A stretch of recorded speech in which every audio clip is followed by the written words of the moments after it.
gambling. Let's start with the definition of a contract.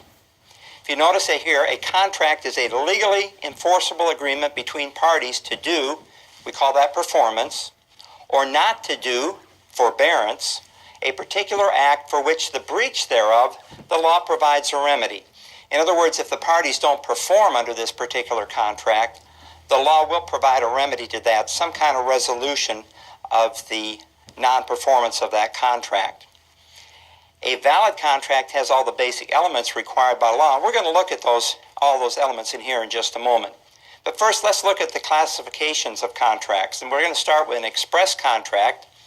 The parties declare the terms of the contract in writing or orally.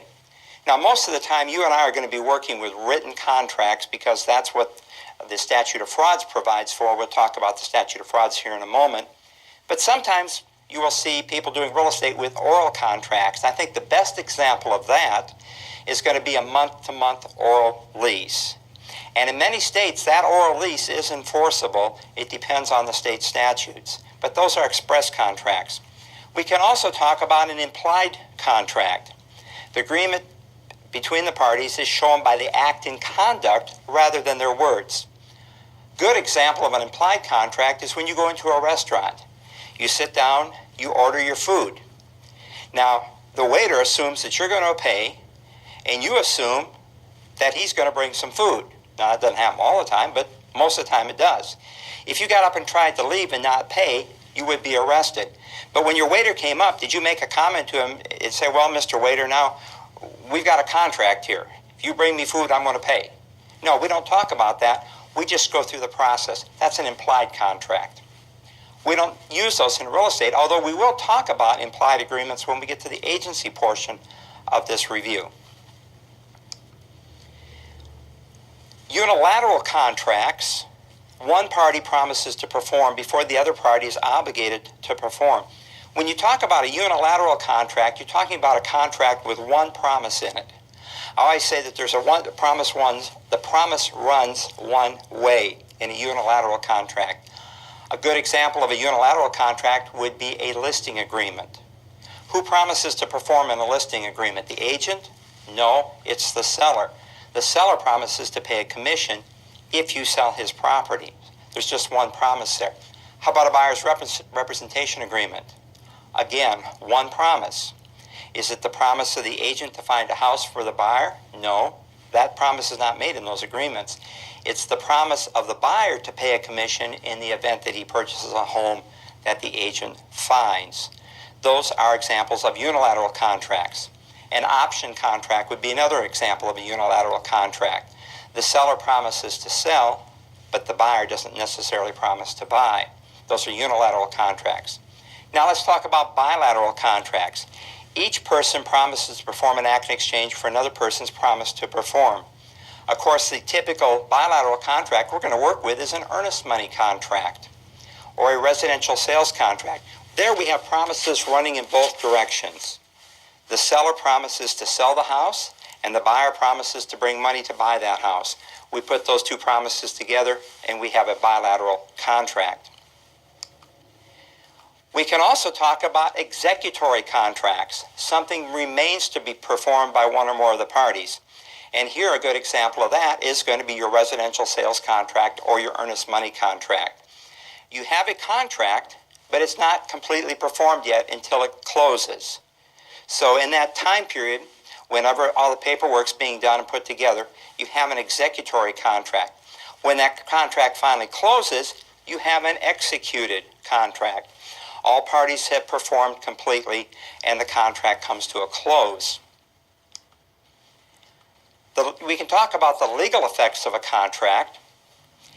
Let's talk about a voidable contract, valid and enforceable on its face, but may be rejected by one or more of the parties. So a voidable contract is a contract, but it can be voided by one of the parties. A good example here is a contract with a minor. That contract can be voided by the minor, typically someone less than 18 years old, but it cannot be avoided by the adult that's involved in that contract, a person that's over 18 years old. So we have a voidable contract. The minor can go ahead and complete that contract if he wants to, but he also has the option to void that contract. We can talk about a void contract, no contract at all. You have a void contract, for example, one of the elements of a contract is it has to have a lawful objective to it. So if you and I make a contract, and I contract with you to, say, kidnap your mother-in-law, that's a void contract, but because we don't have a legal objective there. Now let's look at the basic elements of these contracts and talk about this for a few minutes. First off, we have to have legally competent parties. Now, we already learned that what are legally competent parties? Well, we said somebody that's 18 years or older, sane, not on drugs, not on alcohol. But we also said that if you were 16 and married, you were considered legally competent. Or if you were 15 and divorced, if you were a member of the armed forces, or if the court had emancipated you. All of those qualify as legally competent. And if you'll remember, I told you that we're going to use the same definition of legally competent throughout the entire course, and state law works that way. Contracts also require a mutual consent between the parties. And here, what we need to have is what we call a meeting of the minds.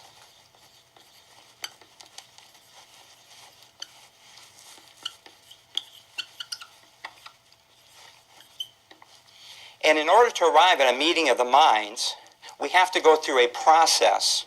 And that process is called offer and acceptance.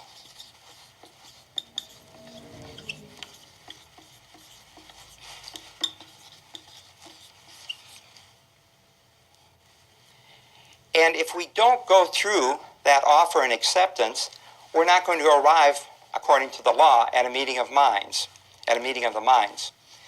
First off, there has to be an offer, and that offer comes typically from the buyer to the seller, in the case of a residential sale.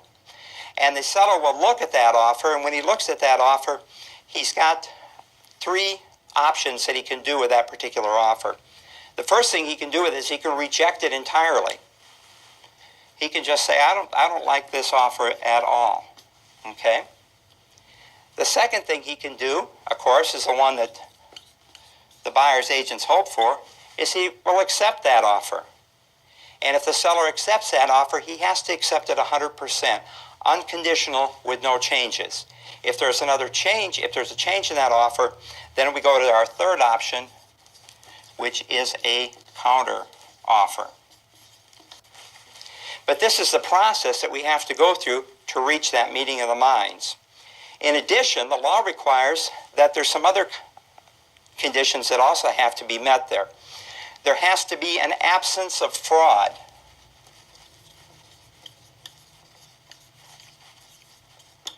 Let me sneak this over in the corner here.